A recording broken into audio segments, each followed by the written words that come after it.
എവിടെ നോക്കിയാലും രോഗം താണ്ഡവമാടുന്ന ഗുരുതരമായ സ്ഥിതിവിശേഷത്തിന് ശാശ്വത പരിഹാരവുമായി റീഗ വെൽനസ് ഇനി തെക്കുംകര പഞ്ചായത്തിലെ കരുമത്രയിലും. ആരോഗ്യബോധമുള്ള വിദേശ രാജ്യങ്ങളിലടക്കം പ്രചാരം നേടിയ വെൽത്ത് സപ്ലിമെന്റുകൾ വിപുലമായ ശേഖരവുമായാണ് റീഗ കരുമത്രയിൽ പ്രവർത്തനം ആരംഭിച്ചിട്ടുള്ളത്.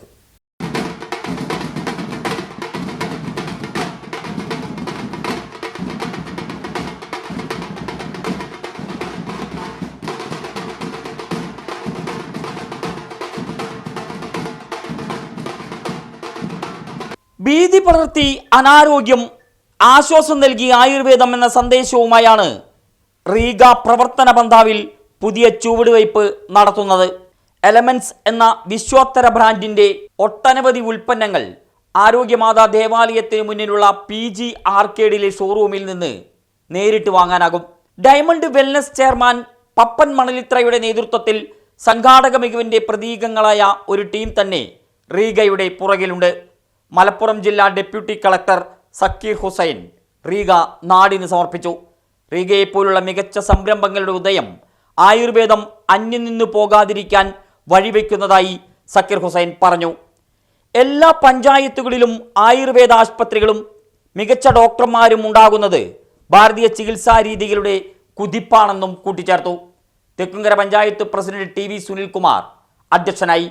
റീഗ ഫൗണ്ടർ മനോജ് കുമാർ കോട്ടയത്തിൻ്റെ ആരോഗ്യ ബോധവൽക്കരണം ഒട്ടേറെ പേർക്ക് പുത്തൻ അനുഭവമായി.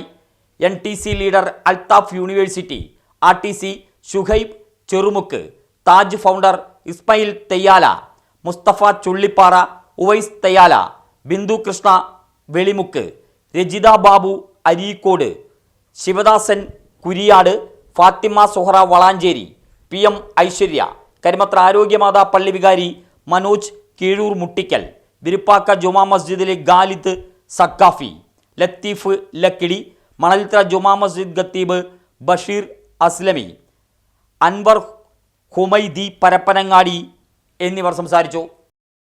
എല്ലാ പഞ്ചായത്തുകളിലും ഈ ആയുർവേദ ഡോക്ടർമാരുടെ സേവനം ലഭ്യമാണ്. തീർച്ചയായും അതൊരു ഈ ഭാരതീയ ചികിത്സാ രീതി നമുക്ക് അന്യം നിൽക്കാതെ പോകാനുള്ള ഒരു ചുവടുവെപ്പായിട്ടാണ് സർക്കാർ ഇതിനെ കാണുന്നത്. ഈ ആയുർവേദത്തിൻ്റെ അടിസ്ഥാന തത്വങ്ങൾ ഞാൻ അതിൻ്റെ ബന്ധപ്പെട്ട ഫീൽഡ് അല്ലെങ്കിലും ഞാൻ ഒരു റവന്യൂ ഡിപ്പാർട്ട്മെൻറ്റുമായിട്ട് ബന്ധപ്പെട്ട ഡെപ്യൂട്ടി കളക്ടറാണ്. നമ്മളിതിൻ്റെ ആയുർവേദ എല്ലാമെങ്കിലും ഏറെ കേരളീയ സമൂഹങ്ങളും കേരളീയ പൗരന്മാരും ഏറെ സൂക്ഷ്മമായി പരിശോധിക്കപ്പെടേണ്ട ഒരു വിഷയമാണ് നമ്മുടെ ഇതായ ചികിത്സാ രീതിയായ ആയുർവേദം. ഇതിൻ്റെ ആധികാരികതയിലേക്കും ഞാൻ പോകുന്നില്ല. അതിൻ്റെ ഒക്ടോബർ 17 ആണ് തോന്നുന്നു അതിൻ്റെ ലോക ആയുർവേദ ദിനമായിട്ട് ആചരിക്കുന്നത്.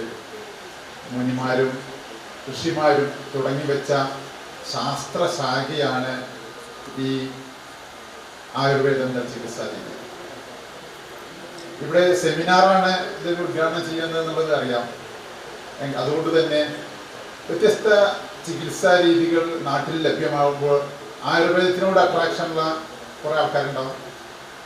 കുറേ പേര് അലോപ്പതിനോടും ഹോമിയോനോടും യുനാനിനോടും അട്രാക്ഷനുള്ള കുറേ ആൾക്കാരുണ്ടാവും. തീർച്ചയായും വ്യത്യസ്ത ശാസ്ത്ര ചികിത്സാ രീതികൾ എഴുത്തള്ളാവുന്നതല്ല. ഗൾഫിൽ നിന്ന് കൺട്രീസിനടക്കം വിദേശത്ത് നിന്നടക്കം ഇവിടെ ചികിത്സ, ഇപ്പോൾ കോട്ടക്കൽ ആയുർവേദശാലയിലും വേണ്ടില്ല, ഇവിടെ പഞ്ചകർമ്മ ചികിത്സാലയിലും വേണ്ടില്ല, ധാരാളം വ്യക്തികൾ നമ്മുടെ നാട്ടിൽ വന്ന് ചികിത്സിച്ച് പോകുന്നുണ്ട്, ചികിത്സ നടത്തി പോകുന്നുണ്ട്. അതിൻ്റെ മേന്മകൾ ഉണ്ടാവുന്നത് കൊണ്ട് മാത്രമാണല്ലോ നമ്മളെ ആ ചികിത്സ അവർക്ക് നിൽക്കുന്നത്.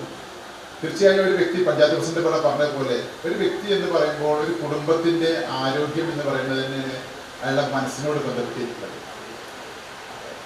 ഇതിന്റെ MD പറയുണ്ടായി, ഇതിന്റെ മോട്ടോ, നമ്മുടെ ഈ പ്രോഡക്റ്റിന്റെ മോട്ടോ തന്നെ